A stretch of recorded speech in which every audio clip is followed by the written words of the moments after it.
God. దేవుడెవరు? యెహోవా మంచివాడు, ఆయన కృప నిరంతరం ఉండును. ఇర్మియా 33:11. అవును ప్రియులారా, యేసయ్య మంచివాడు. ఆయన ఎంతగా మంచివాడంటే మనం ఇంకనూ పాపులుగా ఉండగానే ఆయన తన మంచితనమంతయు మన ఎడల కనపరిచి మన స్థానంలో ఆయన మరణించాడు. తన త్యాగంతో మనల్ని విమోచించి తన రక్తంతో మనల్ని తండ్రితో సమాధానపరిచాడు. అంతేకాదు, ఆయన తన కృపతో మనల్ని తనకు సమాన వారసులుగా చేశాడు. అవును, మంచివాడైన ఒక వ్యక్తి తన పొరుగువారి లేమిని చూచి తను తినే ఆహారంలో కొంచెం వారికి పెడతాడు.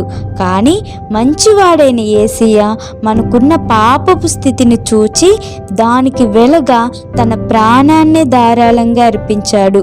తానే జీవాహారమై మన యొక్క ఆధ్యాత్మిక ఆకలిని తీర్చాడు. అందుకే పరలోకంలో నుండి దిగి వచ్చిన జీవాహారము నేనే, ఎవడైనను ఈ ఆహారం భుజించితే వాడెల్లప్పుడూ జీవించును అని యేసయ్య చెబుతున్నాడు.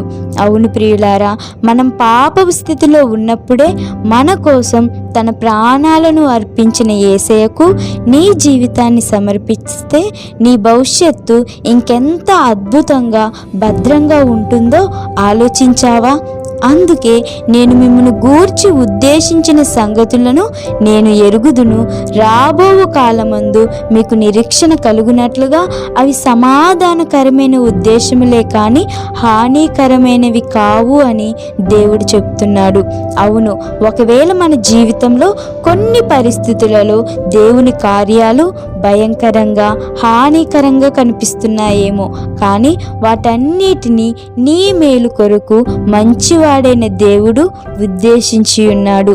నీ ద్వారా అనేకులను ఆశీర్వదించాలని, నిన్ను అనేకులకు ఆశీర్వాదకరంగా మార్చాలని దేవుడు ఆశపడుతున్నాడు.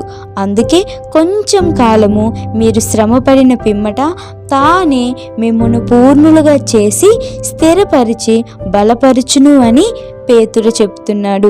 అవును ప్రియులారా, అట్టి దేవుని మంచితనాన్ని మనం తెలుసుకోవాలని, కనులారా ఆయన మంచితనాన్ని మనం చూడాలని ఎంతో తప్పించిన గొప్ప శాస్త్రవేత్త జోహన్నా గుటెన్బర్గ్ గారు. ఆ కాలంలో ఒక బైబిల్ కావాలంటే ఎందరో వ్యక్తులు కలిసి కొన్ని సంవత్సరాలు కష్టపడి చేతితో రాయాల్సిన పరిస్థితి. అందుకే బైబిల్ కొన్ని సంపన్న కుటుంబాలకు మాత్రమే పరిమితమైనది. అది గ్రహించిన గుటెన్బర్గ్ గారు ప్రతి ఒక్కరూ బైబిల్ చదవాలనే ఉద్దేశంతో దేవుడయ్యున్న వాక్యాన్ని ముద్రించుటకు యంత్రాన్ని కనిపెట్టాలని ఇంచుమించు 8 సంవత్సరాలు కఠోరంగా అజ్ఞాతంలో శ్రమించి తాను అనుకున్న విధంగా ముద్రణా యంత్రాన్ని కనిపెట్టి మొట్టమొదటిగా బైబిల్ని ముద్రించాడు. అదే గుటెన్బర్గ్ బైబిల్. ఇప్పటికీ ఆయన ముద్రించిన బైబిల్లో కొన్ని భద్రంగా ఉన్నాయి.